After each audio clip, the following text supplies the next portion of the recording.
Lorsqu'il a perdu son père en 2014, c'est dans la mendicité que Habiboulaye a trouvé son salut et sa planche de survie dans la capitale nigérienne. 10 ans à quémander sa pitance, qui aujourd'hui ne semble pourtant qu'un lointain souvenir.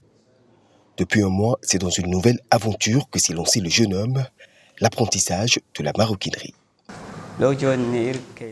Cela fait plusieurs années que je suis venu à Niamey pour apprendre le Coran, mais je suis souvent obligé de mendier pour subvenir à mes besoins.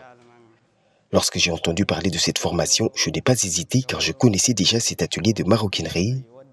Aujourd'hui, j'espère en faire un métier qui me permettra aussi d'aider ma mère et mon frère restés au village. Dans cet atelier, situé en banlieue de Niamey, ils sont une quarantaine, comme lui, orphelins et anciens mendiants âgés de 14 à 24 ans. 3 mois durant, ils seront formés au choix à la maroquinerie ou à la botterie, dans le cadre d'un programme initié par l'ONG Bondoura.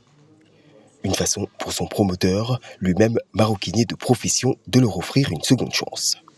J'ai dit, je vais commencer pour montrer que voilà, c'est possible de récupérer ces jeunes-là qui traînent sur la route. Donc nous allons faire 3 mois de formation en maroquinerie, mais aussi la botterie, afin qu'ils arrivent à maîtriser cette compétence.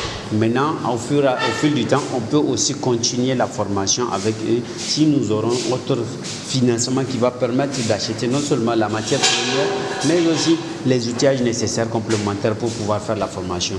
Ici, l'on apprend à confectionner des sacs, des portefeuilles ou encore des chaussures en cuir.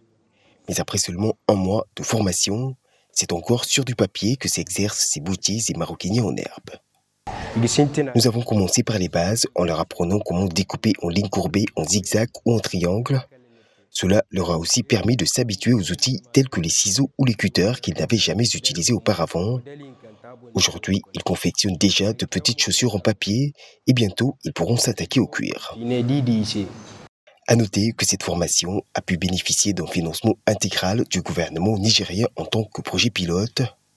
Un moyen pour les autorités de lutter contre la mendicité dont les proportions ont été jugées inquiétantes au Niger ces dernières années.